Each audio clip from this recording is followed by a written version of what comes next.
Mean that it is clear for you this information to the European Medicines Agency and the FDA as soon as possible for further review.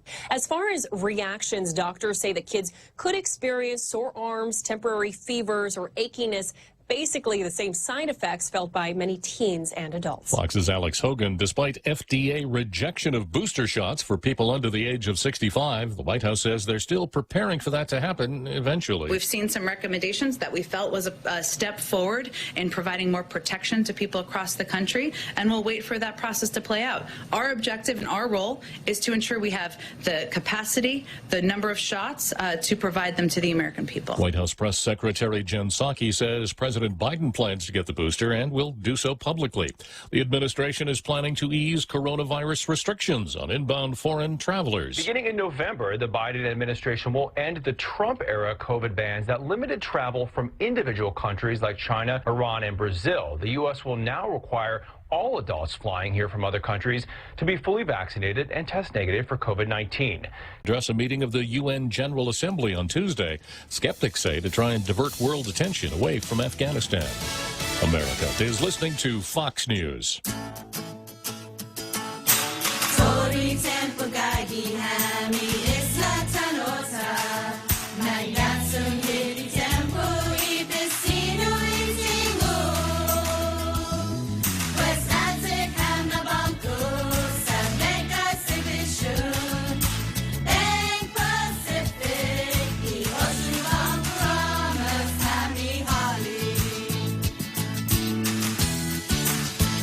Leah Dunca from Security Title here with a little information about trusts.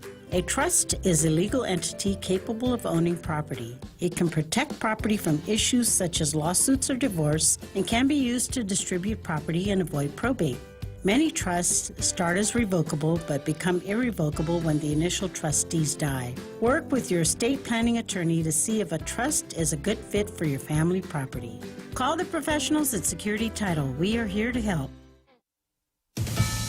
There's still no sign of Brian Laundrie. The FBI believes a body found in Wyoming on Sunday is his missing fiance's. Now, his parents' Florida home has been called a crime scene. FBI agents arrived Monday morning at the Northport, Florida home to execute a search warrant, removing Laundrie's parents out of the home and into a van. Agents were seen carrying out boxes of evidence. A silver Ford Mustang was towed away from the property.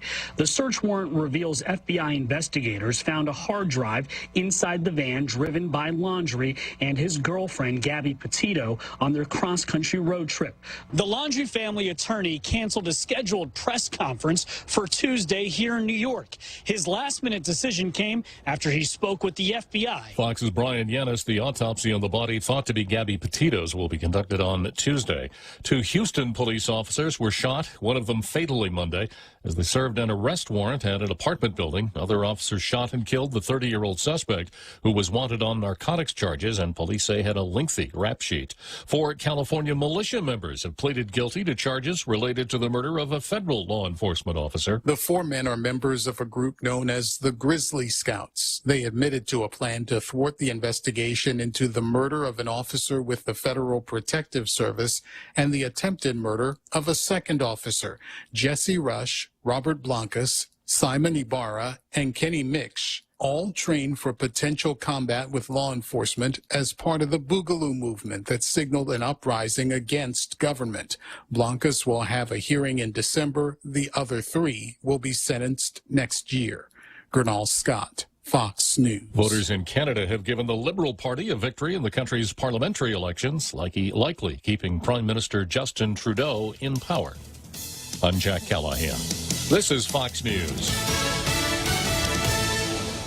Here at Guam Auto Spot, we have the best selection in Buick, GMC, Mitsubishi, and used cars. Like the 2021 Mitsubishi Mirage, as low as $127 per paycheck, 0 down.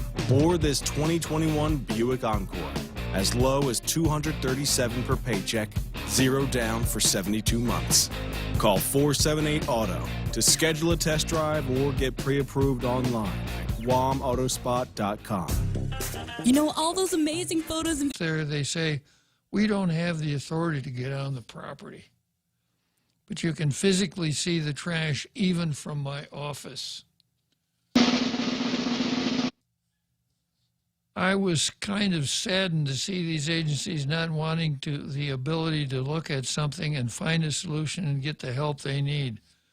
Hoffman said, if a mayor can't get a nuisance dealt with in a timely manner, what chance does an average resident have? The people of Guam deserve a solution to this problem. If the current process is too cumbersome for enforcement agencies, the process needs to change. If giving inspectors the ability to issue fines will help, then inspectors should have that ability. As Nadeau alluded to, the fines should also be reasonable and flexible for the department. A $100 a month fine is not significant enough to many violators. Ada's bill might not have all the solutions, but it's a good start. We urge senators to work with enforcement agencies, the mayor, and public to clarify and fix Guam's nuisance laws. That's pretty good. And then we go from there to the Post. Decision to allow public schools to reopen gives families options. Governor Leon Guerrero last week authorized the reopening of schools island-wide. She did leave it up to individual private schools and the Guam Department of Education to determine the dates when they are ready to reopen. In light of the recent surge in Wuhan virus cases and deaths attributed to the faster spreading Delta variant, the weeks-long pause to in-person learning hopefully allowed school systems and households to reassess their safety plans and safeguards. On Monday, some of the island's elementary to secondary Catholic schools reopened.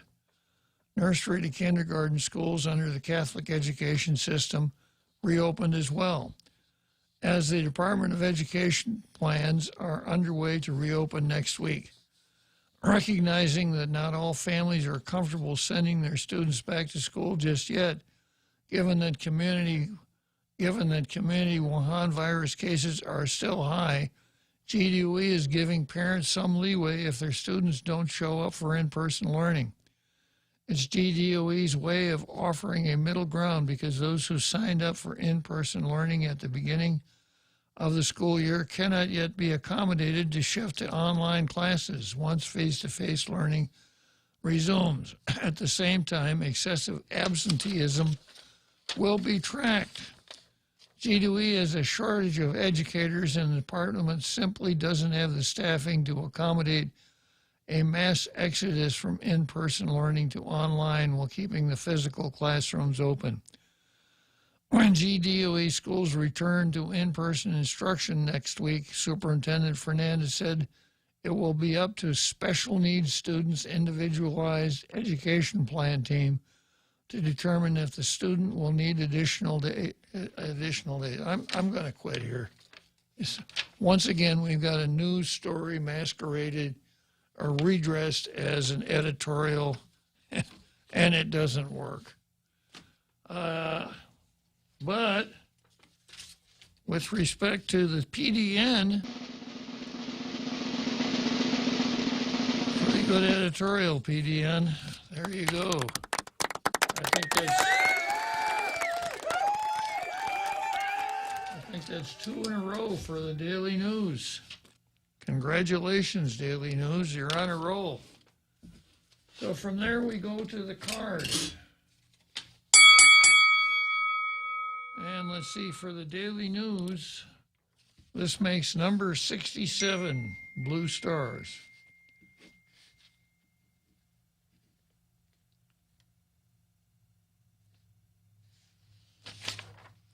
There we go. Okay, so this is what we got on the card for today. Finishing up Bavacqua versus the Navy. We've got Vigilance Committee versus sloppy directors, which is more of Public Law 34-36 versus Rev Tax. We've got them versus the unvaxxed. We've got critical race theory versus free markets, media cartel versus the truth, Biden versus 50 states, some other stuff that's been on the calendar for quite a while. So going back to Bavacqua versus the Navy, now I've explained this before. If you examine the elements of critical race theory and you examine, the way critical race theory is done. Now there's a difference between studying critical race theory and doing critical race theory. I've spent a fair amount of time studying critical race theory because I want to know what it's about, but I have never done it. If I were to do it, what I would do, I would say, okay, out there, all you tailgaters who are people of color, you can only listen to the first hour of the show. And if you're white and not a person of color, then you can listen to the second half of the show. In other words, you've got to divide people up by race or ethnicity.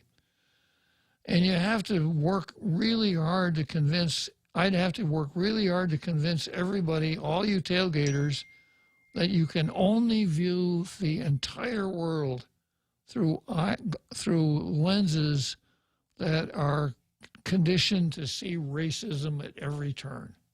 Because everything that you do or don't do is governed by racism. This is critical race theory.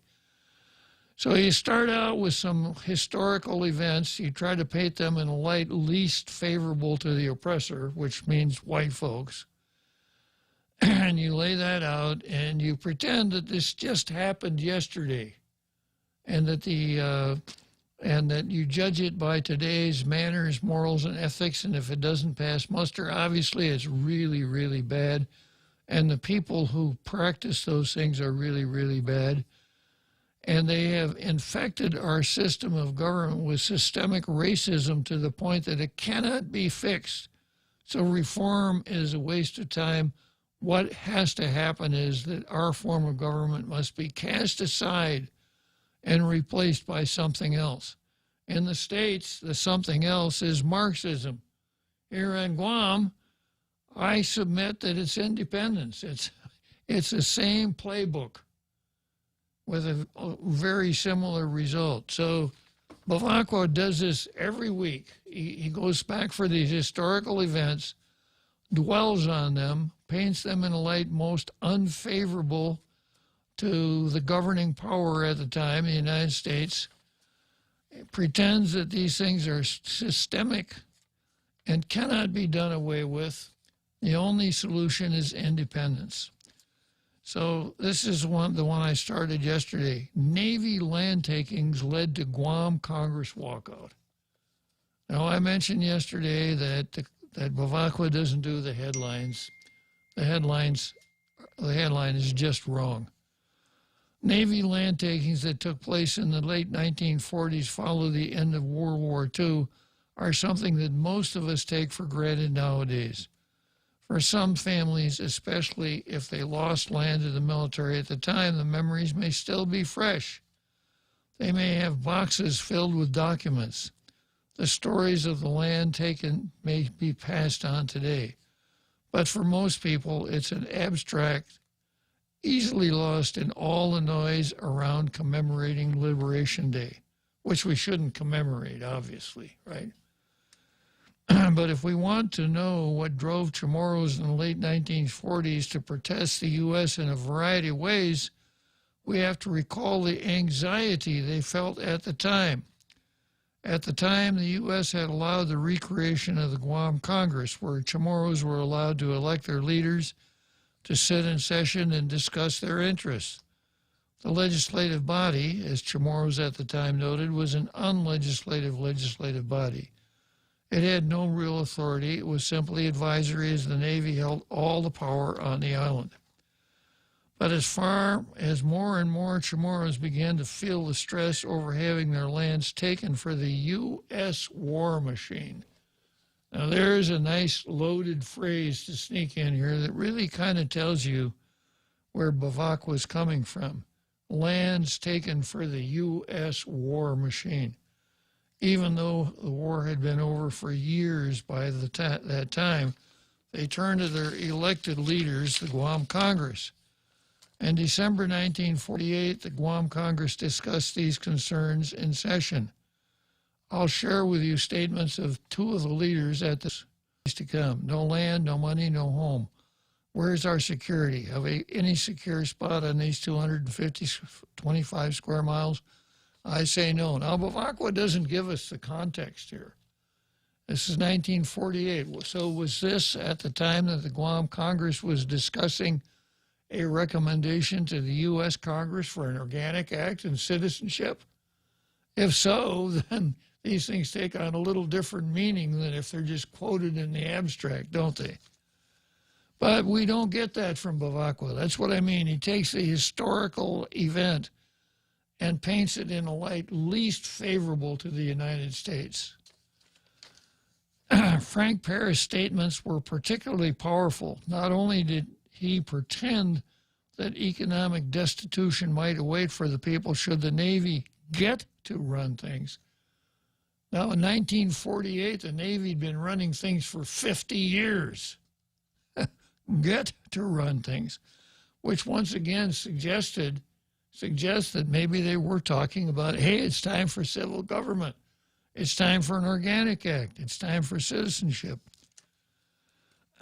In the same session, he encouraged his colleagues to act and take up the challenge of their political situation. He asked, do we want to be forever wards of the United States, we and our children after us? Certainly we don't want it. The definition of a ward is a person who is incapable, having no initiative but just to be led by a guiding hand, telling you to your face, to face right, face left. Do we want to be in that status forever? Do we want to be pushed around? This all sounds to me like arguments that he's making to convince his brother congressman to vote for a resolution endorsing an Organic Act and citizenship. But once again, that's not how Bavacqua painted it.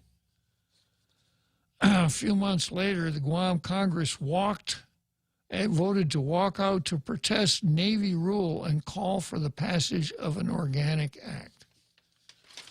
Yeah, so you do that, and then you keep banging away on the Navy, the U.S. government, and you talk about sovereignty, etc., and you beat the drum for independence. And I've spoken and written on more than one occasion on what we have as part of our government, supported by taxpayers' funds. It's the Guam Commission on Chamorro Independence, run basically by two people, Melvin Wanpat and Michael Bavacqua.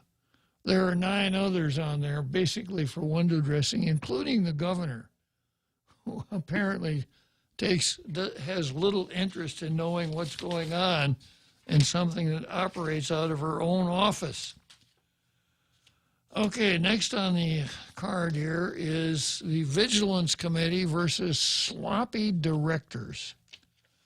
Now, we all know what the Vigilance Committee is. It's a committee, the mission of which is to enforce our Sunshine Law and our Open Government Law, to bring about transparency in government. Let's take a short break here and we'll come back to the Vigilance Committee.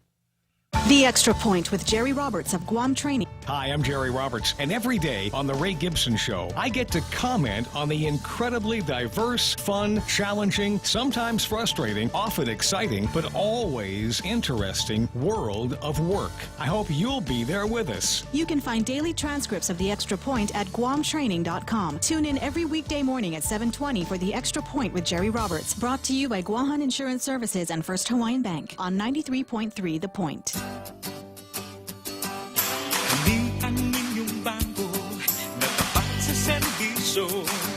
Tunay na kaibigan at handa para sa iyo. Ang bangko ng kinabukasan, laging maaasahan. And Pacific, where others plug branches, we place roots.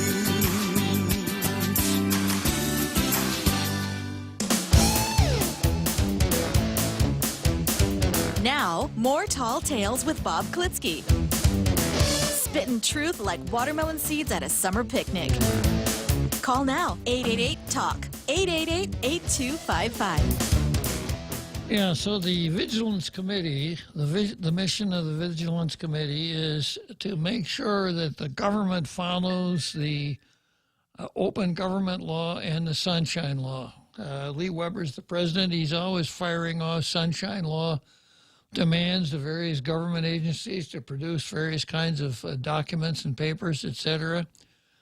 And lately, the Vigilance Committee has shed a lot of light on what's going on with Public Law 34-36, which I've talked about on more than one occasion. The law says, the new law, new on June 6, as you were, June 11, says that when agencies publish notices of their meetings 7 days and 20 and 48 hours before the meetings, those notices must contain the agenda of the meeting, of the matters to be discussed, and that agenda must be in sufficient detail to put the public on notice as to what's going on. And 34-36 goes on to say that any meeting held when the agenda doesn't comply with that statute results in any action taken during the meeting being void. Sharp teeth on that one. So I've spent a fair amount of time here in Tall Tales talking about all of the government agencies that are not complying with the law. Here's one I picked up today. This is Public Defender's Board of Trustees. Will be meeting Tuesday, September 28 at 12:30 p.m. in the conference room of the Public Defender located in St. Anya, etc. The meeting will be held via video conferencing, etc. And here's the agenda. See if this is enough to put you on notice as to what's going to be discussed.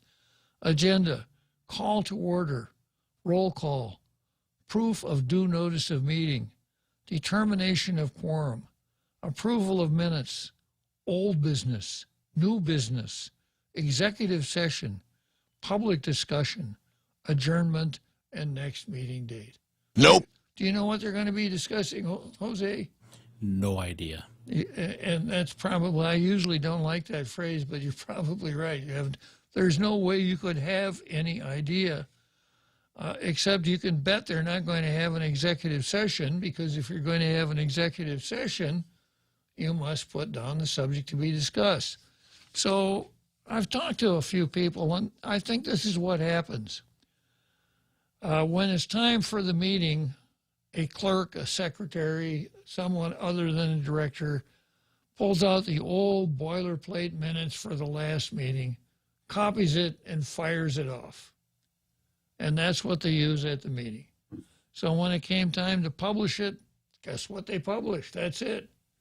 Now, this one here for the Public Defender Service Corporation is signed F. Philip Carbolito, Chairman. F. Philip Carbolito is the Chief Justice of the Guam Supreme Court. What's he going to say when a case comes before the Supreme Court where a litigant voids a rule or regulation enacted by a bill in violation of 84, as you were, 34-36? Good question. So directors apparently are just not tuned in on what's going on with their own boards. They're not tuned in on the paper. A couple of weeks ago, the Post ran a scathing editorial about noncompliance with this statute. So here's what Lee Weber, the president of the Vigilance Committee, got coverage in the Post. Noncompliance with recent transparency mandates risk undoing actions taken during official government board meetings. That's the concern shared with Governor Lulian Guerrero by Vigilance Committee President Lee Weber in a letter that also outlines alleged violations of Guam's updated open government law. Among the changes that went into effect in July is a requirement for government boards and commissions to publish their agenda for upcoming meetings, in addition to standard information about when and where the event will be. Quote, agenda items must be in sufficient detail to put the public on notice as to what is to be discussed. Any action a government agency takes in a meeting that fails to comply with this mandate, like approving fines or personnel decisions, is void and of no effect, according to the statute. Weber alleges that between August 10 and September 13 agencies published notices that were not compliant with the open government law. These violations have the potential to invalidate contracts and waste government resources, Weber wrote. Since the enactment of Public Law 36-34, public agencies have unfortunately provided less information in their public notices, invalidating any action taken during a valid meeting where a quorum was met. We demand that the public be given the opportunity to participate in these meetings and to be informed of the steps taken to cure and correct the violations, Weber stated in a release. The committee is demanding alleged violations be corrected or cured, including providing the public the opportunity to comment on any illegal action taken, the formal and explicit withdrawal from any commitment made, disclosure at a subsequent meeting of why members took certain positions, coupled with an opportunity for public comment. An action from the governor may lead to a judicial invalidation of each action taken during non-compliant meetings, Weber wrote to Leon Guerrero. So one of the worst offenders is the Chamorro Commission on Independence, the so-called Decolonization Commission. And of course, CCU is right up there leading the pack also. I suppose the governor is going to say with respect to the CCU, well, you know, it's an autonomous board, it's an autonomous agency. My hands are tied. But the Chamorro Commission, the Commission on Chamorro Self-Determination is within the governor's office. There's absolutely nothing from stopping her from bringing Melvin Wanpat into her office and saying, Wanpat, I want these notices to go out correctly, and I want you to correct what you've done in the past that was wrong. So this is a potential real black eye for the governor, and it has a real potential to bite somebody, you know, like the Contractors Licensing Board. They were walking around throwing their chests out. We fined those contractors $2 million. At an illegal meeting. As a matter of record, you did not. Yeah. GVB has one in the Post also today that falls very short of the public law as well. Okay. And they have a lot of things on the plate right now. Yeah, they do. And all it says is we're having a meeting. No agenda, nothing at all. Yeah. There's bullet points like that last one you called out. Yeah. That's it. Old business, new business, bad business, monkey business. Yeah. Okay, well, not much local media, local news to discuss today. So I'm going to turn to national news here for a while. And I've got an article here that ran in a website, a website called Mises.org. Ludwig von Mises was an Austrian economist. If you don't know about Austrian economists, it's something worth studying a little bit. Conservative, classical economists. You won't find any musings about modern monetary theory or John. There's no statue of John Maynard Keynes on the front page of the website, etc. So, in this particular column by Ben O'Neill, who is part of the Mises Institute, the title, COVID Lockdown Signal the Rise of Public Policy by Ransom. I kidnapped the little Lindbergh baby. The kidnapper said, and unless you give me $200,000 in unmarked bills, bad things will happen. That's ransom. If you don't give me money or do what I want, bad things will happen. Public commentator Amanda Marcotte is, quote, incandescent with rage. Now, I've been a little angry myself, but I don't think I've ever been incandescent with rage. Sounds kind of like fun, doesn't it, Jose? Sounds radioactive. Yeah. With those who refuse to be vaccinated against Wuhan virus. He's incandescent with rage against those who refuse. She wants to get back to her spin class, and the unvaccinated are ruining it for her. Lockdowns and other restrictions on gymnasiums have either closed them or required masking during training sessions. And the result is that Marcotte is unable to enjoy her spin class at the gym. So she has had to cancel and exercise at home. Poor baby. In attributing where to the blame for this predicament lies, she's unequivocal. By refusing to do the right thing, the unvaccinated are stripping freedom and choice from every other American who got vaccinated. Well, I wish that's what I would. I knew that was what I was doing before I got vaccinated. I would have enjoyed it a whole lot more, Jose. Now you have no freedoms. Yeah. We stand helplessly watching restrictions pile up on and our freedoms dissipate, all to protect those who won't protect themselves. This statement is indicative of a relatively new phenomenon in public commentary, which is a general support for the rise of what I call, quote, public policy by ransom. Public policy by ransom occurs when a government imposes a behavioral requirement on individuals and enforces this by punishing the general public in aggregate until a stipulated level of compliance is attained. Does that sound familiar, Jose? Very familiar.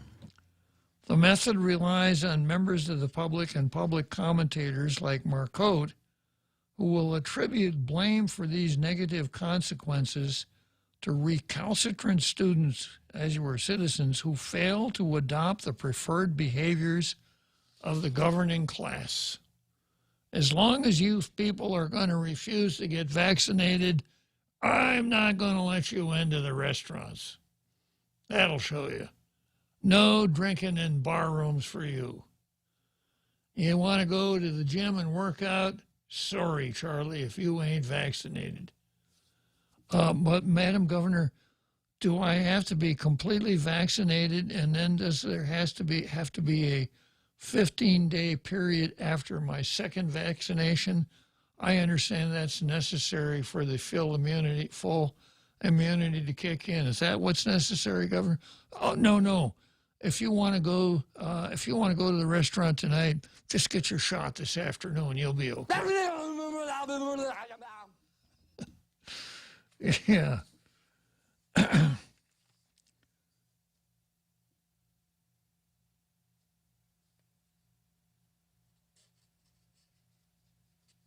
So you attribute blame for these negative consequences to recalcitrant citizens who fail to adopt the preferred behaviors of the governing class. In the Weltanschauung that underpins this type of governance, government reactions to public behaviors are metaphysically given and are treated as mere epiphenomenon of the actions of individual members of the public who dare to behave in ways disliked by public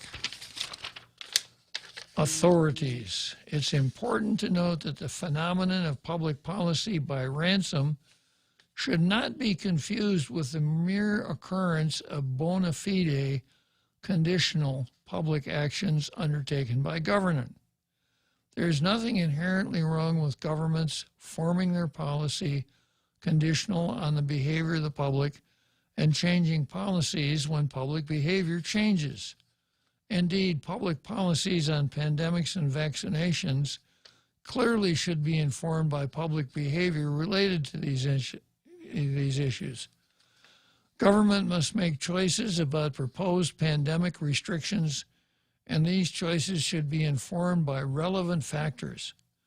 While there is scope for legitimate argument over reactive restrictions on unvaccinated or unmasked, as it were, on the unvaccinated or maskless, what has emerged as an ominous mode of thinking in this atmosphere is the reflexive attribution of blame to recalcitrant members of the public by any subsequent negative consequences imposed on the public by government policies.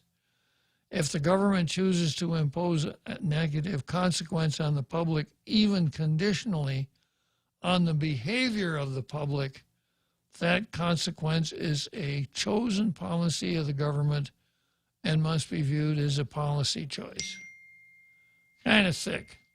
But what they're saying is, you know, if you want to go down to Two-Ray on Saturday morning and have breakfast, just get a vaccination on Friday. You don't have to increase your immunity. You just have to show that you're falling in line here with the agenda. There are two main diagnostic signs that indicate when the mode of governance has gone beyond legitimate conditional policy formation and has entered the domain of public policy by ransom.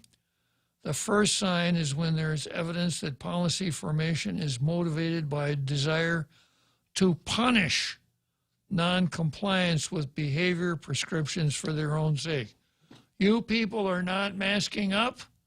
I'm putting roadblocks out on Marine Corps Drive. That'll show you.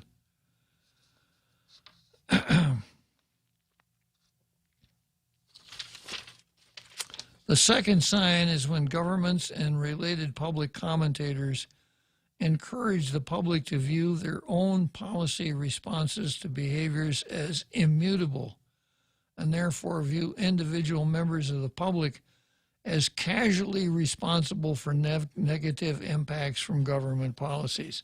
I think that's both newspaper editorial writers. Such ominous thinking is on display among many public commentators who view restrictions imposed by governments as an unavoidable consequence of public behavior.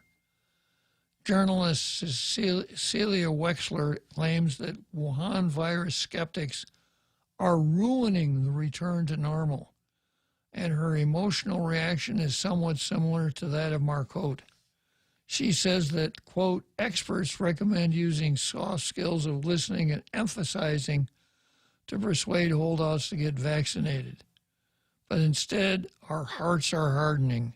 Every day, more of us are supporting mandates and penalties. Observe here the attitude of some commentators who present themselves as models of tolerance. To such people, listening and emphasizing are desirable, but only as a means to manipulate behavior. Similarly, mandates and penalties are undesirable, but must be the ultimate result if people do not conform to the desired behavior by choice. Thus do people self-indulge as models of tolerance and charity, even while advocating odium and mandates against those they seek to coerce. So I think probably the newspapers, especially the PDN, with their constant beating out this, oh, you got to get vaccinated, you know. You're causing all these problems. What was the subject just a couple days ago? As a matter of fact, a classic example. Yeah, our view, vaccinated young adults protect generations.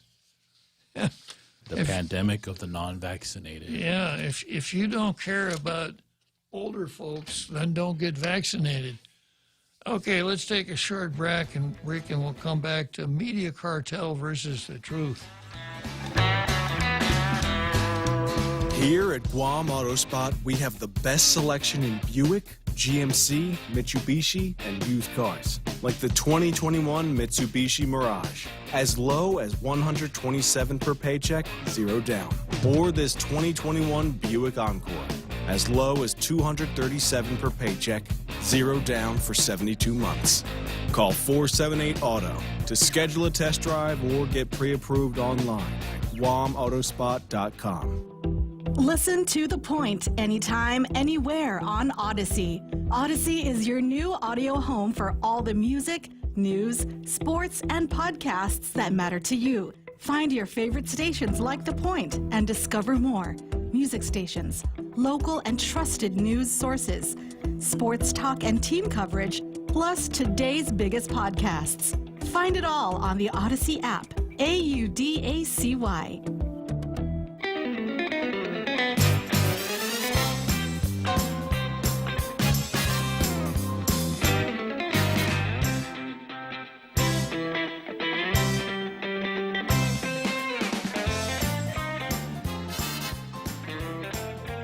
Okay, so here we are, getting up close to that big halftime show.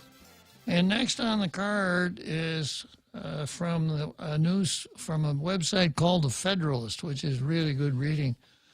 This is an article by L. Reynolds, What the Campaign to Suppress the Hunter Biden Story Tells Us. Now, I go back to my friend, our friend Matt, who called a couple of months ago as I was ranting about the lack of objectivity in the media. And Matt said, Bob, it's never going to go back to the way it was. Each of them is playing to its own particular niche because they figure that's where the money is. So the New York Times, which used to be the newspaper of record for the United States, is now in serious competition with the folks over there at Charmin.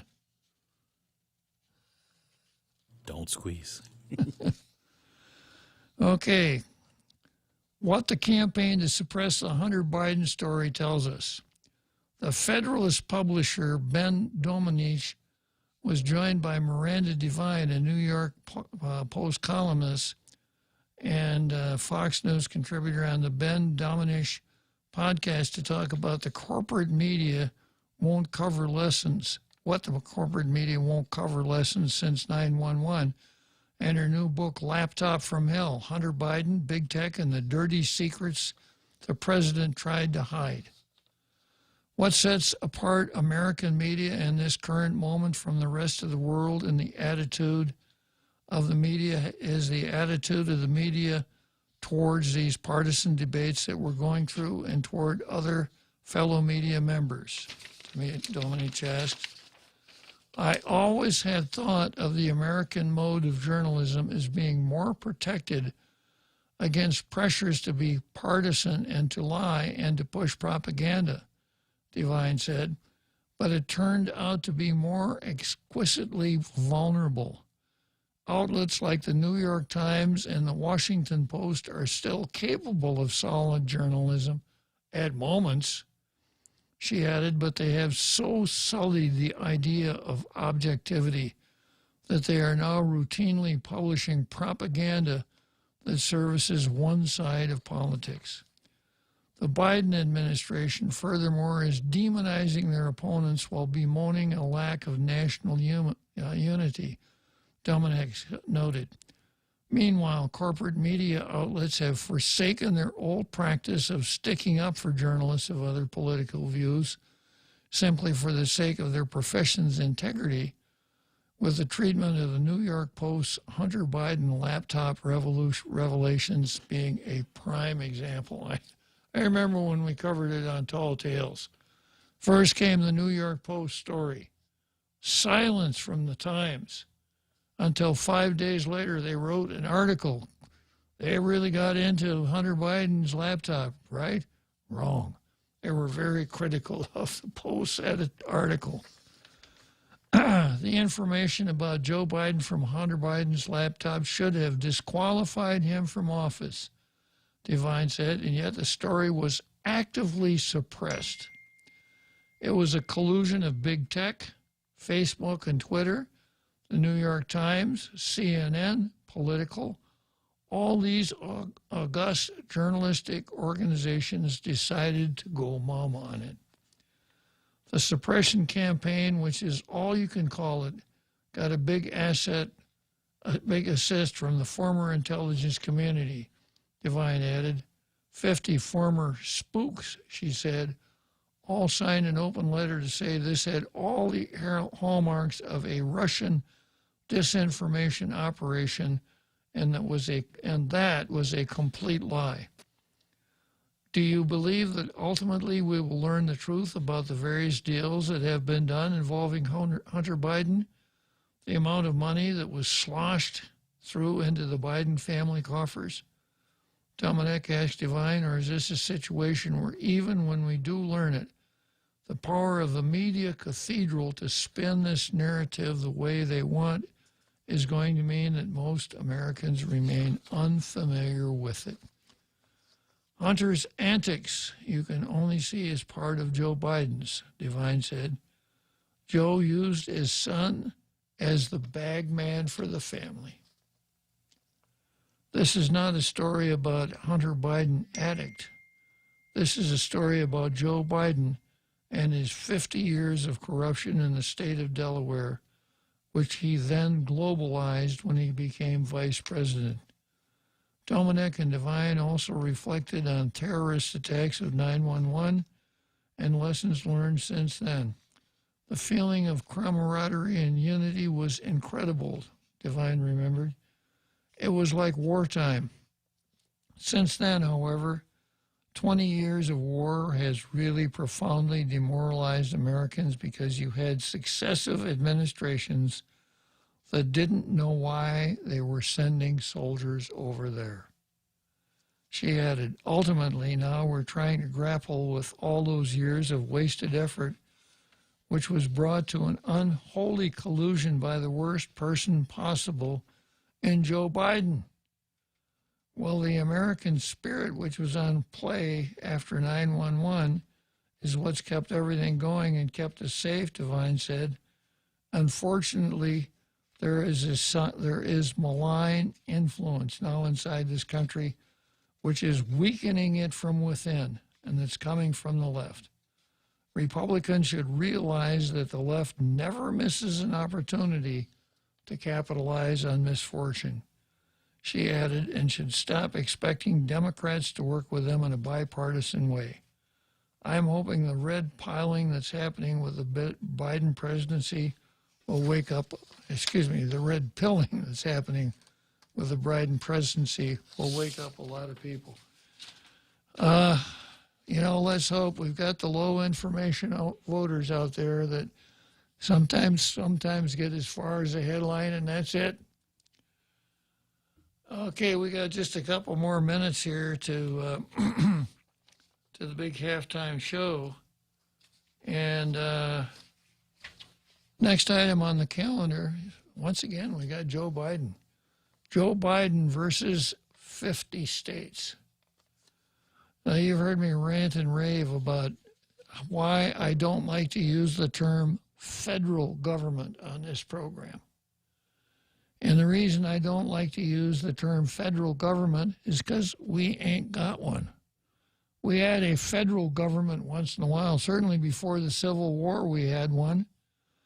Maybe up until the New Deal, we had a federal government. But we don't have one anymore. We have a national government where the national government interacts directly with the citizens of this country and treats the states as 50 administrative districts that really don't have much power, authority, or even reason for being. That's why I don't use the term federal government much anymore. In the beginning, we had 13 states which had been 13 independent countries, that ceded some of their sovereignty to a central government to accomplish the things that the 13 of them weren't able to accomplish individually or even acting together. Well, I'll come back to this right after the big halftime show.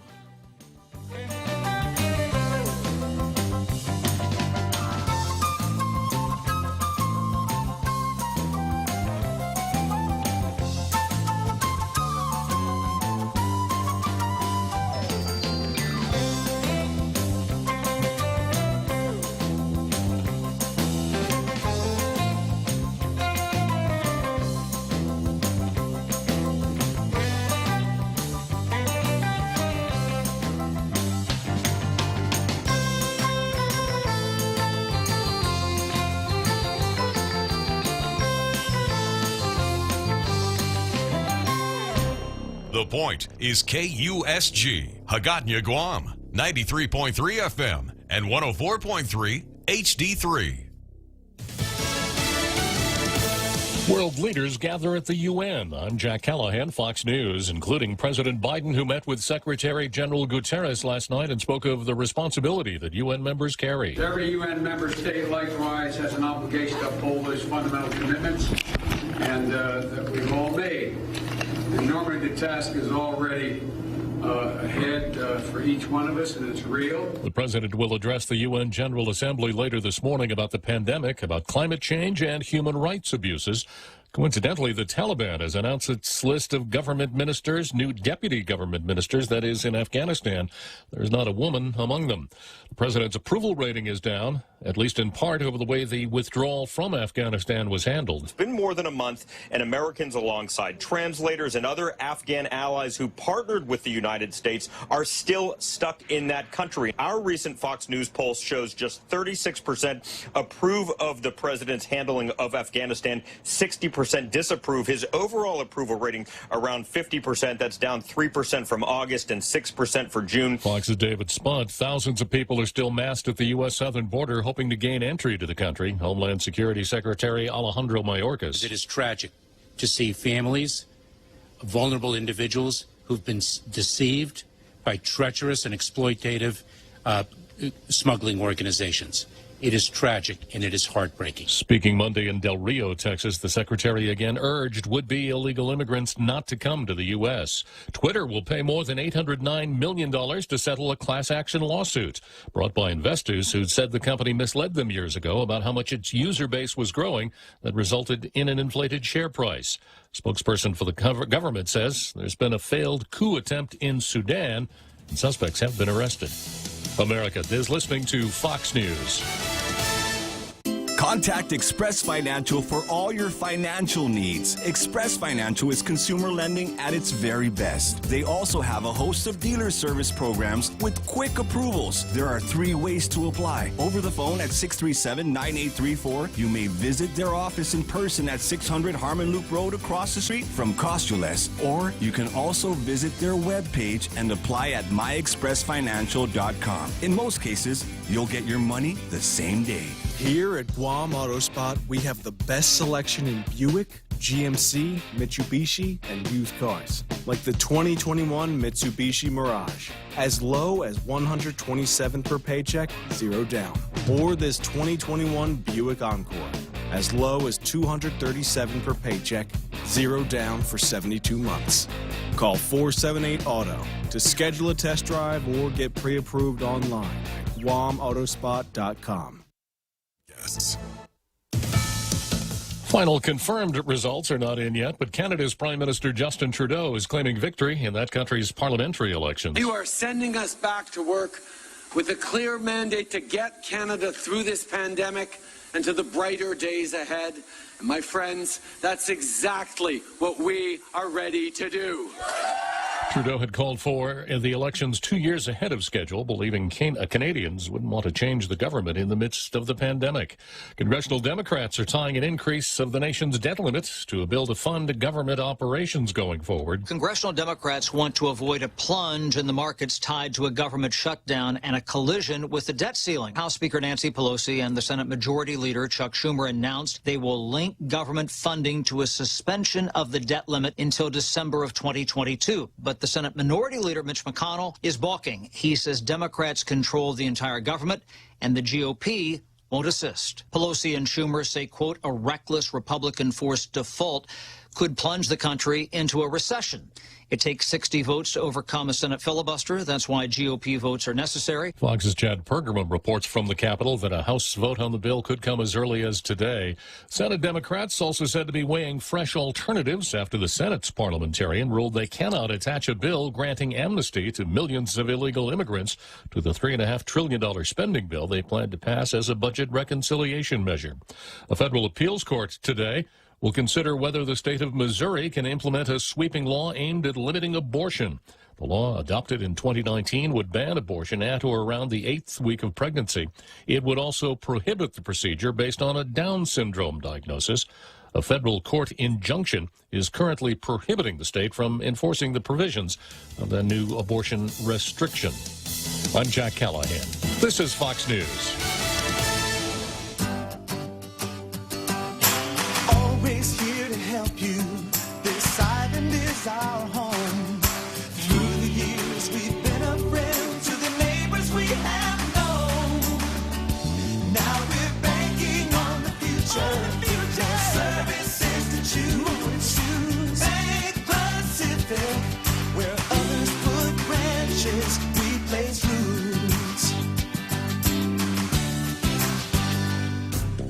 You know all those amazing photos and videos saved on your camera roll capturing your love for Guam?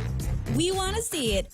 Log on to visitguam.com/Instaguam to submit your best moments for a chance to win weekly prizes. The Guam Visitors Bureau will choose a weekly winner, so share your love for our island paradise now and win. Brought to you by GVB. Thank you for making Guam a better place to live, work, and visit. Leah Dunca from Security Title here with a little information about trusts. A trust is a legal entity capable of owning property. It can protect property from issues such as lawsuits or divorce and can be used to distribute property and avoid probate. Many trusts start as revocable but become irrevocable when the initial trustees die. Work with your estate planning attorney to see if a trust is a good fit for your family property. Call the professionals at Security Title. We are here to help.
So right before a halftime show, and it was another good one, I mentioned that I don't use the word federal government unless I have to, sometimes just for clarity's sake, because we don't have a federal government anymore. We did once upon a time. Now we have a national government.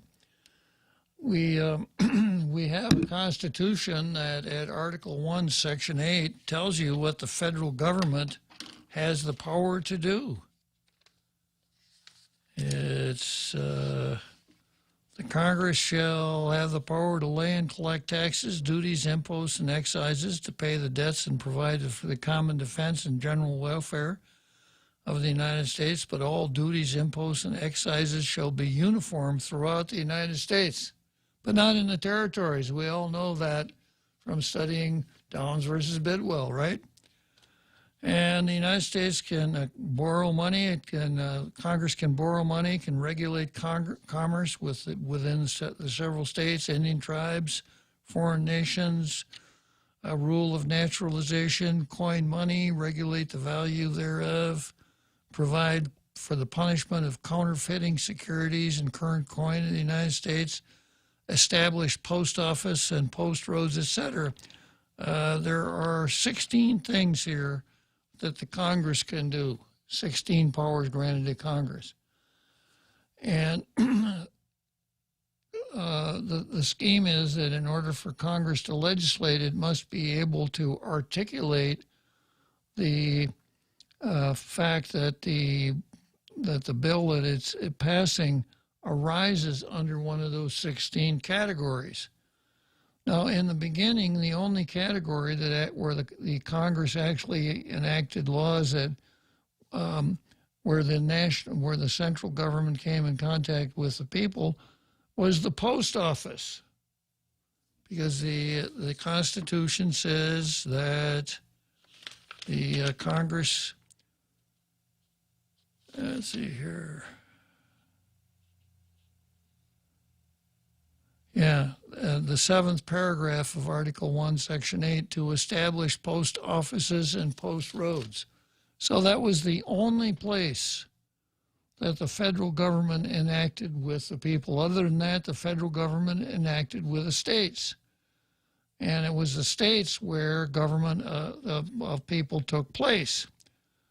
But that eroded. One of the things that happened was there was a case called Frothingham versus Mellon back in the 20s, where the Supreme Court said it didn't have standing to interdict the beginning of federal bribery, where the national government now says, if you enact this law, we'll give you so much money, federal money. Or if you don't repeal that law, we'll take away so much federal money. So they completely put aside Article 1, Section 8. Instead of acting like a federal government, the government in Washington acts like a national government. And this article picks up on it. I call it Biden versus 50 states. And the title of the article is The New Federalist Party. Biden moved forward with the greatest federalization push since Adams. President Joe Biden has long pledged to, quote, build back better. But in the last few months, it has become clear that his transformative plans go beyond mere infrastructure and extend to our very structure of government. From abortions to elections to rents, Biden is seeking to federalize huge areas to displace state laws. Now, the guy that wrote this column doesn't have the same distrust for the word federalize that I do. But what he's saying is seeking to nationalize huge areas to displace state law. Not since John Adams and his Federalist Party. Now, back in the beginning of the country, we had two sort of political parties. The Federalists, that was Alexander Hamilton, and the Anti-Federalists, that was Thomas Jefferson. But the Federalists were for a strong national government. So you got to be careful here, because the word federal can mean different things to different folks. Some of the claims made by Biden recently would make even Adams blush. What is most striking about these claims is that Biden and his aides have indicated they know they are operating outside of constitutional limits. Take the recent controversy over the vaccine mandate. Biden and aides like Chief of Staff Ron Klain claimed before the inauguration that he would impose national mandates in the pandemic, only to be told that a president lacks such authority over the states. Biden, Speaker Nancy Pelosi, and other Democrat leaders then denied that they would impose such mandates, often acknowledging the constitutional limits placed on presidents. In other words, Joe Biden doesn't have the constitutional authority to say everybody's got to get a vaccination. Then came last week when Biden suddenly announced he would impose a national vaccine mandate through the Occupational Safety and Health Administration. Klain admitted that the OSHA rule was a mere workaround of the constitutional limit imposed on the federal government. White House Press Secretary Jen Psaki preferred to call it a, quote, pathway, after admitting we do not have the power to inform each American you need to be vaccinated. Whether a workaround or a pathway, the move would allow the federal government to dictate public health measures in every state, a claim that will face major federalism challenges in court. Under this interpretation, OSHA could impose a federal mandate for any measure that impacts workers, including public health measures not directly linked to a given workplace or job. That may be more of a sticker shock for some on the federal bench, including some justices. The move came on the same day Attorney General Merrick Garland announced an equally sweeping claim of federal jurisdiction over abortion rights in challenging the Texas law. Garland announced that the federal government would appear in court not as an amicus, as has been its practice in past cases. Instead, it will sue directly as a party in interest because the law is viewed as countermanding a constitutional right. Indeed, Garland claims such authority in defense of any constitutional right that could be abridged by any state law. In his remarks, Garland indicated that the government would claim federal preemption in whole or in part over the abortion area. That's another sweeping claim that could make many judges uneasy. The Supreme Court has always recognized state authority in this area. The question is where to draw the line. The filing will add a new basis for pro-life challenges based on federalization. The filing against the Texas law followed a call from Biden for a, quote, whole government response that was obviously directed at the Justice Department. It is not the first pressure exerted by the White House on agencies for such legal claims. Previously, Biden called for the Centers for Disease Control and Prevention, also known as the CDC, to impose a nationwide moratorium on eviction of renters. Biden admitted that his White House counsel and their preferred legal experts told him that the move was likely unconstitutional. Despite that overwhelming opinion, he listened to Professor Lawrence Tribe at the urging of Pelosi. Despite the pledge to return to a respect for the rule of law, Biden openly suggested that he could use the litigation to get as much money out the door as possible before being barred by the courts. They lost in court, as many predicted, but Biden wanted this small agency to effectively dictate rental payments across the country. The CDC is going to dictate rental payments. These moves follow new evidence that Biden administration had concluded that a farm debt law was unconstitutional before putting it into the pandemic relief bill. There has been little media attention to the impressive litany of losses the Biden administration in court or to the open pressure by the White House on these agencies. The media covered such pressure extensively during the Trump administration, and legal experts objected that the Trump White House was attacking the independence of the Justice Department and other agencies. And these measures, Biden demanding dubious federal actions that are being promptly taken by agency heads with poor outcomes for the executive branch. The move on abortion is particularly reckless. The Texas law is already being challenged, so there's no need for a federal action. However, the White House wanted such a filing for political reasons, and Garland relented. Boy, did we dodge a bullet with this guy Garland in the Supreme Court, huh? You know, Garland was nominated by President Obama, and Mitch McConnell sat on it for almost a year, wouldn't even give Garland a confirmation hearing. And from what I knew about Garland, I thought, maybe he might not be so bad. Maybe it's better to confirm an Obama appointment who might be a little bit liberal than run the risk of somebody who's really hard on the left, like the incredible Ruth Bader Ginsburg. So maybe we should have given Garland a chance, I'm thinking. Boy, was I wrong about that one. Nope. Garland risked potentially damaging new precedent on federal jurisdiction in a lawsuit that's redundant and unnecessary. Roughly 200 years ago, the Federalist Party faded from political dominance in the United States, and with it, his vision for a dominant federal government. That's what the Federalist Party was for, a dominant federal government. The Democrat Party has now emerged as the new Federalist Party, and Biden is seeking to outdo Adams in supplanting state authority.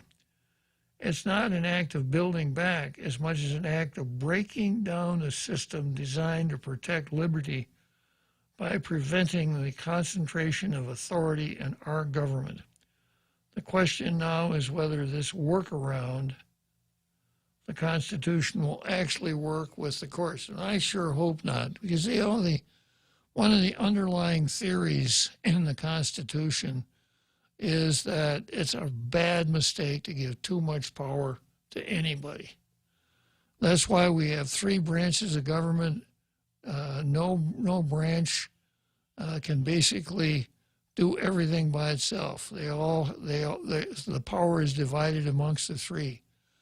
And then the power is divided again amongst those three and the several states, the 50 states. And the idea is it's a tyranny prevention mechanism. And different presidents have tried to gather as much power as they possibly could. I guess that's human nature. Certainly FDR did. FDR pretty much called the shots during his 4 terms as president. By the way, I remember one of the jokes from the old days about FDR, Jose. Roosevelt proved that a man could be president for life. 4 terms, and he died with his boots on. Truman, no college, just a Joe Sixpack kind of guy. Truman proved that anybody could be president.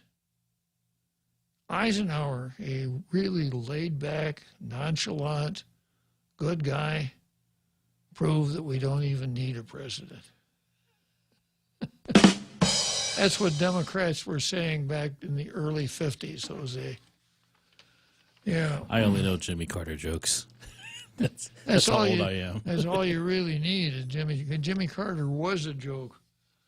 So we're moving in this direction of tyranny.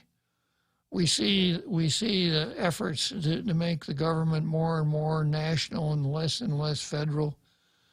We see various elements of industry, the communications cartel, Facebook, Twitter, and these folks really aligning themselves with the current administration. We see the newspapers doing the same thing. Now, one of the things that over there on the left like to do is they like to say, Republicans, that's the fascist party. But that's not true. It's absolutely the opposite. It's exactly the opposite, because if you study fascism, if you study what Mussolini did, what Hitler did, and what Juan Perón did, they didn't attempt to take over big industry or big media or big anything. They didn't nationalize it like a socialist would. They co-opted it.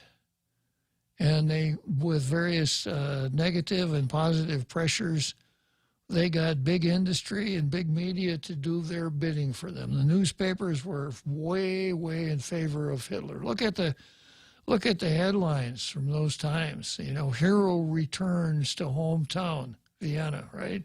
The Austrian Anschluss. And the method is eerily congruent with what's going on today. Exactly. Propaganda, the fear. Yeah. Pitting neighbor against neighbor. And the rewards. Yeah. And the rewards, you're right. Yeah. So if there's a neo-fascist party, it's certainly the Democrats. It's not the Republicans. Well, that's kind of a theory that came out from the 30s, like with the what was the name of that school you're always talking about? The Frankfurt School and then liberalism back then actually introduced a neo-fascism into the United States, which I say became the Democratic Party. Really? Yeah. Well, I can't remember who it was. I guess it was Eugene V. Debs, American socialist, said, you know, there really isn't any need for a socialist party. We've got the Democrats. Socialism and fascism kind of wrapped in one nice package. Unfortunately, today, now the argument is, but what's wrong with socialism? I get that all the time. Yeah, well, so, you know, it's kinder, it's gentler. It's more about people and less about the government. Yeah. Anybody who comes along with that ought to read F.A. Hayek's 1943 book, Socialism, The Road to Serfdom. And he says that if you embrace socialism, you cannot have a positive result. It's impossible. Well, it looks like I got my first caller of the day here. It's another Joe. Probably calling up to defend socialism, don't you think, Jose? He didn't tell you what he wants to talk about? Compact, impact, maybe? Hello, another Joe. No, actually, I'm going to tie in the right to bear arms into this with what happens is we've had to basically assist in 2 world wars to end them, the First World War and the Second. And these were like either dealing with monarchies or socialism and especially in the Second World War, eugenics. Right? And that was something that Democrats were practicing with like abortion in the U.S. Margaret Sanger. That's right. And so, like, I guess, I don't know if you call this a bait and switch. So they blame the Republicans and for being the devil, but it's the Democrat Party is the devil. And they come out trying to smell rosy, buying people off with money that's not their money. And we go into debt for it. So the only thing that keeps them in check with reality is that, hey, you take us too far, we got the Second Amendment. We're going to defend ourselves. But you got Joe Biden ran on the platform of taking away guns. He said, we should only have shotguns. That's when he ran with Obama. And the stupid thing about that is, and I think it's what was the agreement that they came up, World International Agreement of Weapons of Wars that are illegal. It was I forget what they call it. The outlawed, Biden said we should only have shotguns. Well, they outlawed automatic shotguns. So, and with the technology nowadays, if you have a shotgun that can be made automatic, then they're going to use that as a reason to outlaw any shotgun. So that basically, we're going to be without any firearms. You leave it up to someone like Joe Biden. So it's kind of a cautionary tale about. I'm trying to say, I can't think of what it's called. For some reason, I'm getting like a mental block or stage fright. Anyway, thanks for your time, Kabab. I'll just keep listening. Okay, another Joe. And then Martinez wants to talk about the conference that I'm attending. Correct, Martinez? Yeah, Bob. You're going to be leaving us. This is your last show, and you'll be back 1 November? That's correct. So you're going to be missing 5 3/5 weeks. That's 28 shows. Yeah, I know. Harold Taggarty's going to be the pitch hitter for every single one, right? That's right. Very good. You go to Wisconsin, that's your home. You're going for medical. Now, where is this Catholic conference at? How long is it, and what's the topics? It's Pittsburgh. It starts on Friday night and it runs through the end of Sunday afternoon. It's a Michael Matt production. Conservative Catholics, I think, know who Michael Matt is. It's called a Catholic Identity Conference, and it's a get-together of conservative Catholics, people like Bishop Schneider, who was out here and gave a couple of pretty good speeches. It's about those who want to see the Catholic Church adhere to Catholic doctrine, strange as that might sound. So I went a couple years ago in Weirton, West Virginia, same outfit. They moved from Weirton, West Virginia to Pittsburgh for a larger meeting place. But there's some pretty big names in Catholicism will show up for that conference. Raymond Arroyo and Robert Royal and people like that. So it's very interesting. Yeah, I find it very interesting. It's a fine group of people.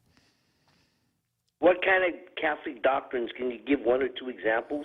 Yeah, well, like, for instance, the current Pope has banned the Latin Mass, and the Latin Mass is kind of one of the foundations of the Catholic Church.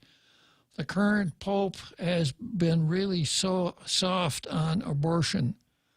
The current Pope has really allied himself with people like Bill Gates and some of the other folks in that stripe, that the one world government type people.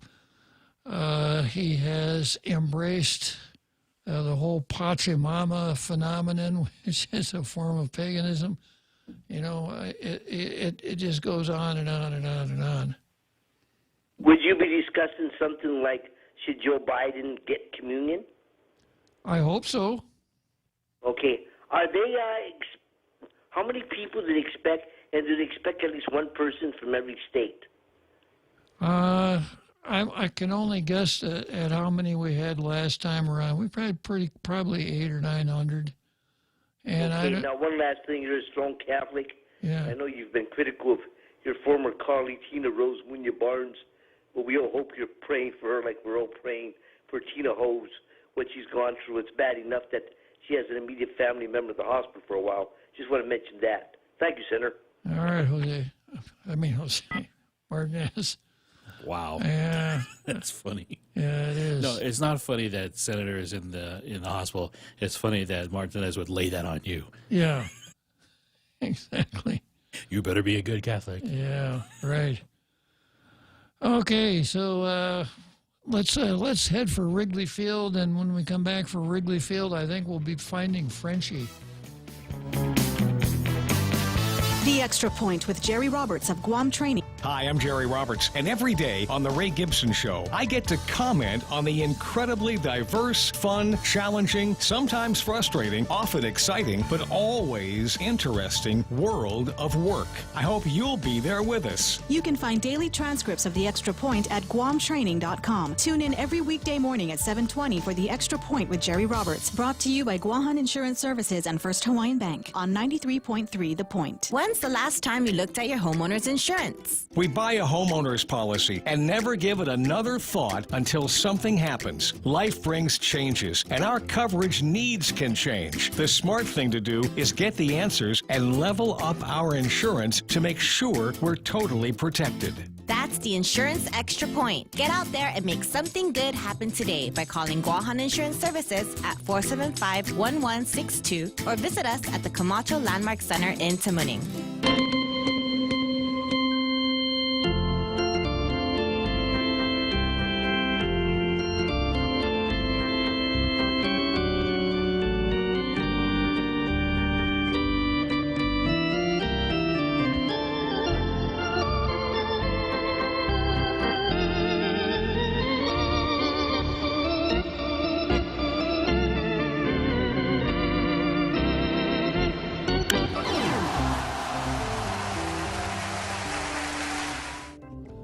Okay, so here we are, Wrigley Field in Chicago, and we have none other but Frenchie, who I'm extending the microphone to talk about national governments. Go ahead, Frenchie. Yes, good afternoon, Bob. Yeah, I will differ with Martinez about Tina Munya Barnes. You know, we all know you shouldn't drink and drive. Many people know, apparently not on Guam, that people shouldn't be on their cell phone and drive. But with Tina, she should learn not to eat and drive, you know, because then you get in trouble. So that was a little mean, but I needed to let it off my chest. So as far as the national government, I think you're right on target, you know, with the overreach. And historically, you know, the fascists were using private business in order to bring their message forward, and this is exactly what they did. And so did the Nazis in Germany, and they were both socialist governments. They were not far-right government, they were socialist, but they were totalitarian. And if Mussolini had not been the idiot that he was and played smart, like, for example, what was his name in Spain? Franco, and remain neutral and not get involved, but instead he decided to declare war on France while the Germans were already over the Loire River, and still got his ass spanked in the Alps. And then after that was done, he declared war to Greece, thinking it would be easy picking, only to be spanked by the Greeks. And that led to his ultimate downfall. Had he not been that stupid internationally, he might have still been in power until his natural death, just like Franco did. Franco stayed from the late 30s all the way down to 1973. So, but those totalitarian regimes always use the private sector and the media in order to stay in power, and basically the media become kind of the mouthpiece of the government, and they don't even need to have a propaganda office, just like Herr Goebbels did it in Germany. They basically were willing and abetting helpers to the national government in those countries, and this is exactly what we see in the United States. We see people that are billionaires, apparatchiks of the systems that became rich thanks to their inside knowledge of government, and are now taken most of the media over and do the bidding of the Democrats in Washington, D.C. And the fact that the social media does the exact same thing, or what you would call big tech, just proves that the oligarchs are financing and helping the overreach of the national government led by the Democrats and a few rhinos in Washington, D.C. And it's basically corruption by buying access. And this is what we're experiencing right now.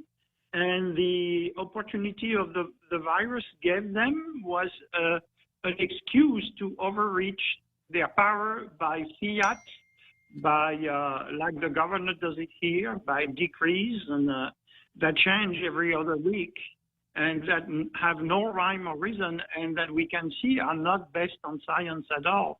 They are just based on political opportunities.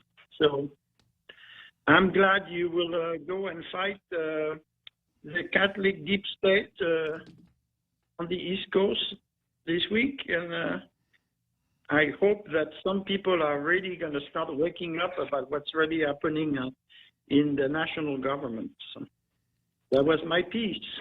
Well, thank you, Frenchie. And, you know, I don't see these as separate topics either. You know, they are very similar. You know, we have an internationalist in the Vatican that is just like Macron in France, or just like Biden and or Grossmutti in Berlin. You know, it's just the same type of people, and they believe in the wisdom that we do not have, according to them, that they have, and they're doing it for the betterment of the human race. But actually, they're just doing it for getting more power.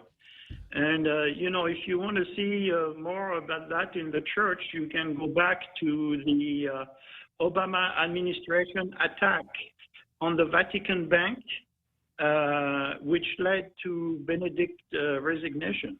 And this is, of course, a lot of people say, oh, this is a complotist theory, but actually it is just something that did happen and has led us to where we are now. Well, with all of the internationalist sentiment and power manifesting itself in the world, the church, Catholic Church, ought to be a bulwark against that sort of thing. It ought to be one of our first lines of defense, but it's not. It's been co-opted like everything else. As some organizations have shown it within the church, the church has been infiltrated by a bunch of moles at the bishop and cardinal level that have slowly taken over the church and are not doing the work they're supposed to do. On the contrary, they facilitate.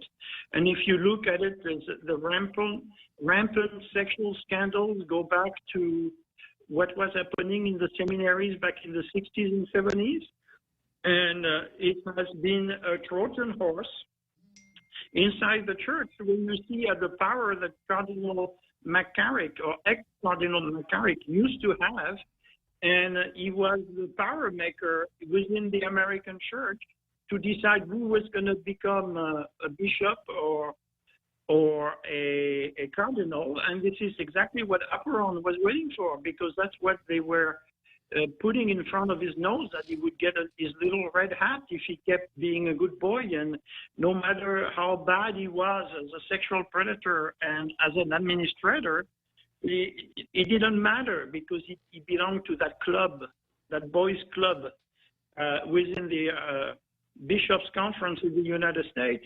And there are still some people that are resisting, like Cardinal Burke and Cardinal Arenze and others, but they are fewer and fewer, because most of them are getting old. And they are getting rid of good priests that just point this out. And when you see what's happening in Chicago and Detroit, you have the right, and in Washington, D.C., inside the church, you have the right to be very worried, because the people that are in place are Trojan horse that are doing the bidding of those internationalists. Yeah, I agree, Frenchie. And you know, a lot of times I talk with people who aren't Catholic, and their basic reaction is, well, I'm not Catholic, so I'm not really that interested in it. And the actual situation is this: there are 1 billion Catholics in the world. Well, 1.5 billion. And the Catholic Church has been a tremendous force for good. Yeah. And it's now turning. So Catholic or not, as the Catholic Church, as Tim used to say, as the church goes, so goes the world. A well-functioning Catholic Church is really essential for a well-functioning world, and we're not there.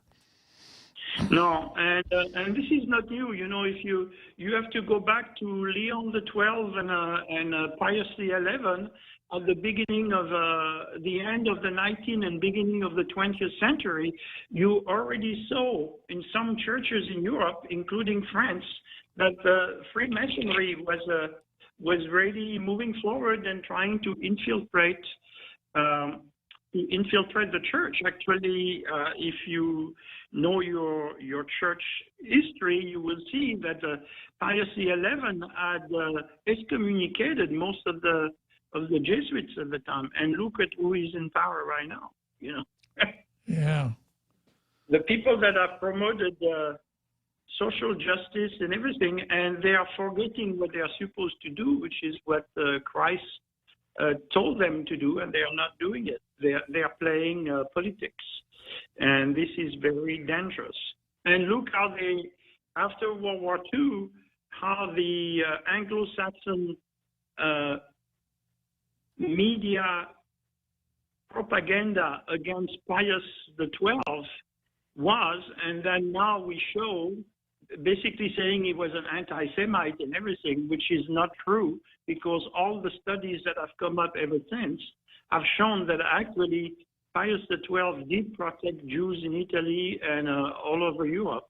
So, but it was a tool, just like the sexual scandal about priests has been a tool to weaken the church. And then when you add to this what Obama did to the Vatican before the end of his presidency, and what Biden is doing by being overtly defiant against the church, so is Crazy Nancy. They are basically trying to destroy the church, because the church, they know that the church as a universal beacon of moral can be a danger to them. So that's how we ended up with an Argentinian socialist, you know. True enough, Frenchie. Well, thanks for adding your perspective and your expertise to the conversation again today. Thank you very much. Yeah, you're welcome, and you have a safe trip to the U.S. and come back healthy and invigorated. Of course I will. Thank you, Frenchie. Okay, so let's head for Churchill Downs.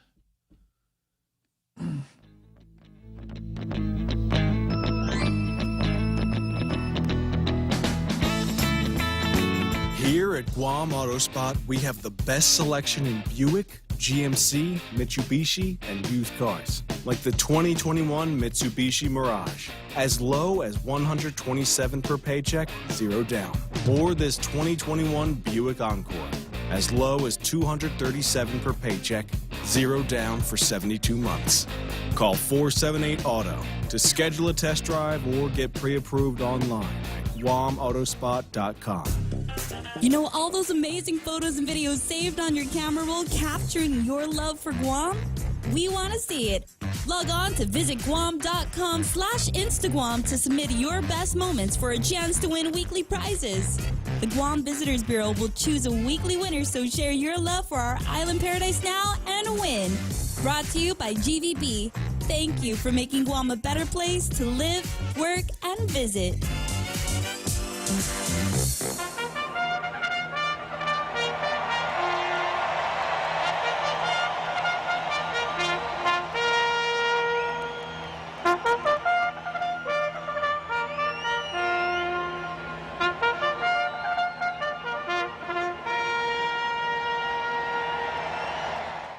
Okay, so here we are, Churchill Downs, my last home stretch for a while. I hope I get a good horse here at Churchill Downs. And my last item on the card's probably going to be Frankenstein versus the Village. Frankenstein. In this case, Frankenstein is Black Lives Matter. Yeah, boomers, most of whom never read Mary Shelley's 1818 novel, remember the 1931 movie version of Frankenstein, famously starring Boris Karloff. Back in the day, when Marvel was a comic book brand rather than a movie franchise, and before special effects replaced plot lines and characters in cinema. Boy, is that ever true. You know, it's really hard to find a movie that has character development, a plot line, a theme. It's just one special effect, one gigantic explosion after another. Low-budget horror flicks passed as entertainment. Frankenstein's monster, Dracula, and the Wolfman were staples of TV reruns. The once familiar story of Frankenstein's monster, it occurred to me, provides an eerie metaphor for the crazy rhetoric that has gripped our society. First, a brief stroll down memory lane. In the movie, Henry Frankenstein is a mad scientist who believes that he can create a living creature from body parts retrieved from freshly dug graves and corpses of criminals recovered from the gallows. With the help of his demented hunchback assistant, Dr. Frankenstein sews together the various body parts in his laboratory, missing only a brain. Now, this is not about Joe Biden. His assistant, Fritz, drops the normal brain he had been tasked to steal, and without Dr. Frankenstein's knowledge, replaces it with a criminal's brain. An electrical charge delivered in a lightning storm brings the now completed creature to life, whereupon, corrupted by an evil brain, the monster terrorizes the village. Have you ever seen the movie, Jose?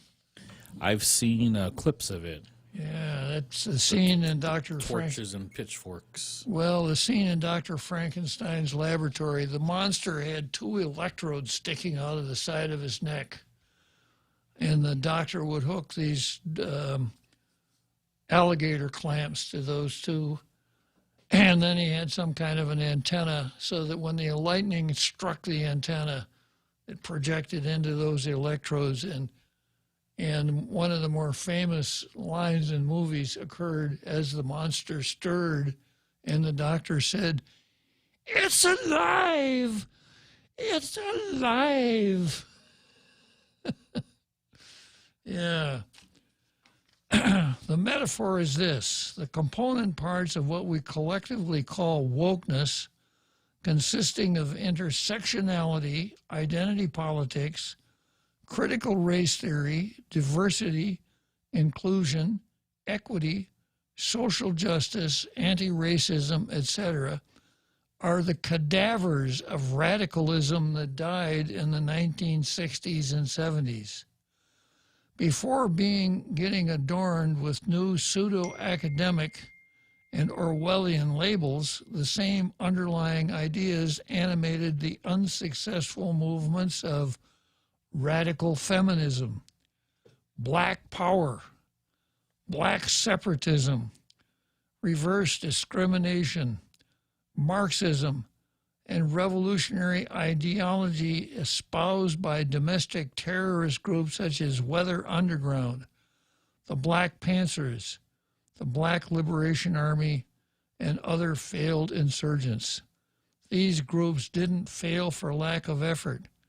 1972 witnessed 1,900 domestic bombings in the United States. 1,900. They failed because Americans saw them for what they were: extremist movements seeking to overthrow our democratic order, which rests on a capitalist economy and a bourgeois culture.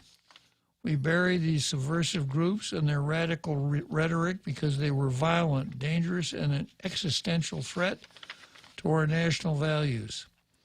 Instead of hanging their leaders, however, we eventually paroled them and granted them teaching positions in our universities.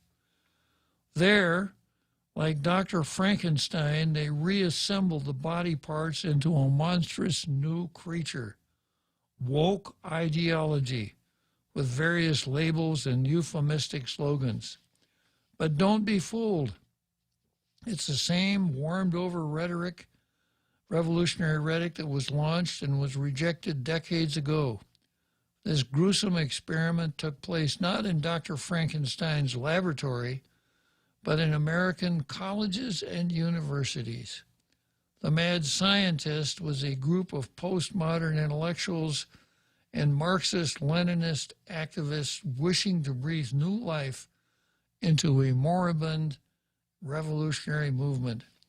Instead of an electrical storm, the event that jolted the monster into action was the death of a drug-addled career criminal named George Floyd while resisting arrest in Minneapolis on May 25, 2020. Overnight, a destructive menace referred to as Black Lives Matter was unleashed on American cities, provoking widespread rioting, arson, looting, and violent demonstrations.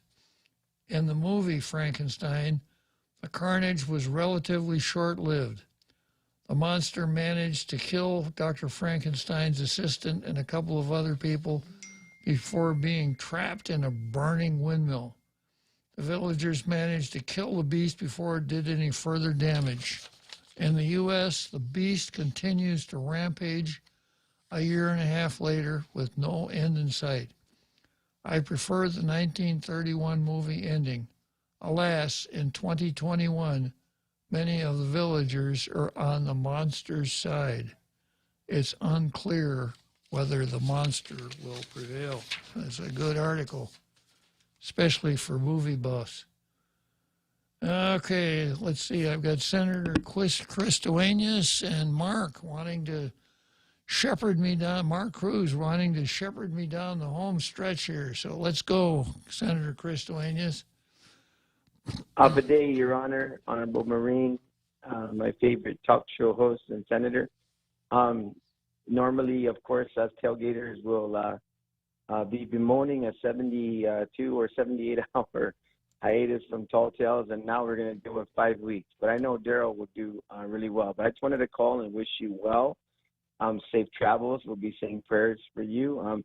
I wanted to just say one thing in following your discussion earlier on President Biden's assault on states' rights and basically an all-out assault once again in trying to move our great nation towards a socialist or even worse country. I wanted to mention that you may have followed, and I only caught a small excerpt of it recently. Your and my favorite Justice Roberts once again spoke out on the need for the Supreme Court of the United States of America to remain just that, its own branch of government, and not intrude on and become, the institution to become, lawmaking and to intrude on the other balance of powers within our tripart government. Do you believe that probably one of our main things to fight against, other than President Biden's assault and other Democrats' assault on our form of government, would be to maintain and make sure that we maintain the integrity of the courts with the current membership, and the Roberts effect may prevail amongst all justices to maintain their neutrality in terms of intruding on basically setting policy.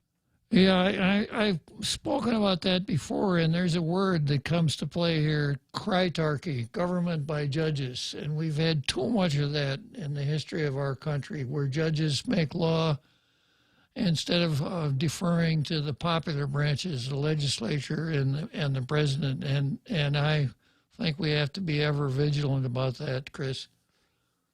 Given the fact that there's so many fronts we have to fight on, I hope that would continue to be nationally and locally a Republican mantra, to make sure that we stave off any efforts towards that effort to pack courts and the like, because I think that would be the final demise. Do you share that? I do indeed. I do indeed.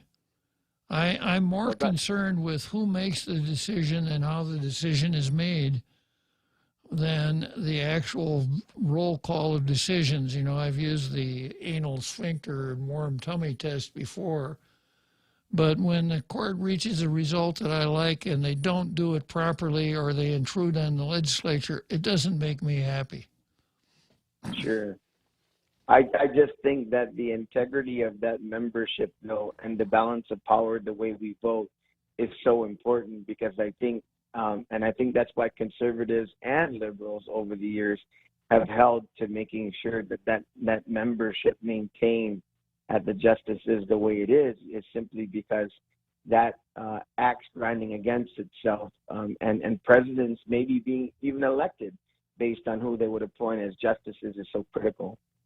Yeah, well, we jumped off a tall bridge when we borked a Supreme Court nominee several years back in the 80s, and things have never gotten back to normal since that time.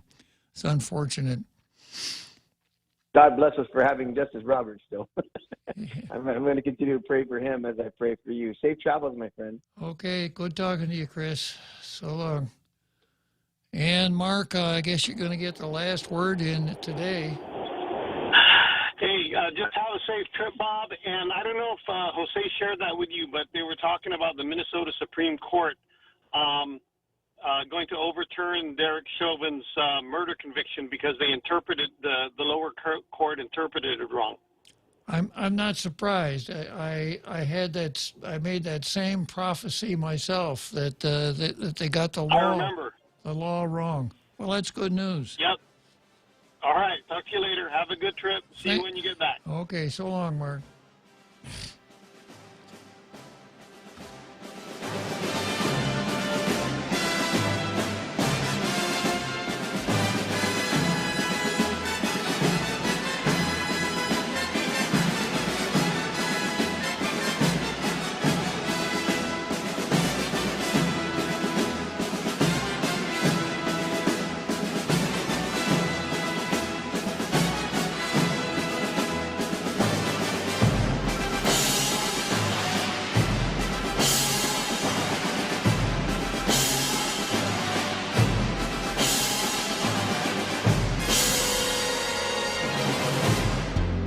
The Point is KUSG, Hagåtña, Guam, 93.3 FM and 104.3 HD3.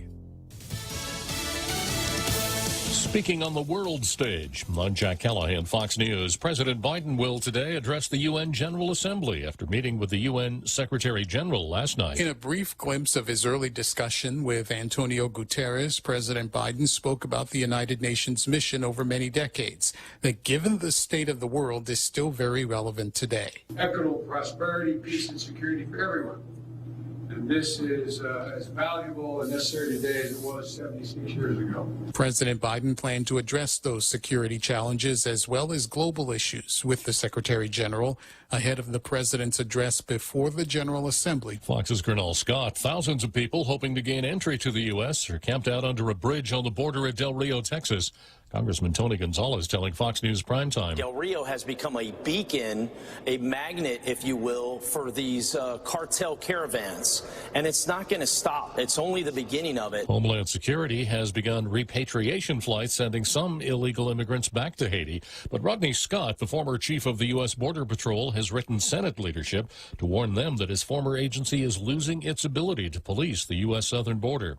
Pfizer says its COVID-19 vaccine has tested safely effective in children ages 5 to 11. The company hopes to quickly get FDA approval for shots for younger children. Dr. Francis Collins of the National Institutes for Health. I sure hope that parents seeing the data and having the chance when FDA has a public meeting will say, yeah, this is something I want for my kid to keep them from getting sick and keep our schools in the place they need to be. Kids need to be in school. This is one more way to make sure that happens. COVID-19 has now killed as many Americans as did the Spanish flu epidemic. Wall Street Monday, the Dow dropped 614 points, NASDAQ down 330, but early morning Dow futures are now trading more than 300 points higher. America is listening to Fox News. Hey, it's Brett Larson, inviting you to download and listen to the new daily Fox on Tech podcast. There's part of a colorful late 90s iMac on Mars. It's an idea that seems a lot like Kickstarter, called Build It. This isn't the first time we've heard about North Korea hackers trying to get a leg up on COVID-19, a range that was used for satellite TV service in the 70s. Get the latest trends in technology, cybersecurity alerts, and gadget news daily. Subscribe and listen now by going to foxnewspodcast.com or wherever you get your podcasts. Connect to Fox News Audio on the Fox News app. Listen to hear your favorite hosts like Brian Kilmeade, Jimmy Fallon, and Guy Benson standing up for what's right, live and via podcast. Just click listen, then swipe right and hear the latest news updates on your time. And scroll down to hear the latest podcasts from Fox News. And it's even easier to listen in the car with Apple CarPlay and Android Auto. Get programming alerts and notifications. Fox News Audio is on the Fox News app. The voices America trusts. Download it now. The Supreme Court has set a date to hear arguments over a state's new restrictive abortion law, and it's not Texas. The Supreme Court has set arguments for December 1st over the Mississippi abortion law. Former Governor Phil Bryant signed a law that bans most abortions after the 15th week of pregnancy back in 2018. But since it was blocked, the state's only abortion clinic has been providing the procedure. Separately, San Antonio Dr. Alan Braid, who admitted in a recent op-ed that he performed an abortion in defiance of the new Texas law, has been sued by a man from Arkansas who says he's a former attorney. The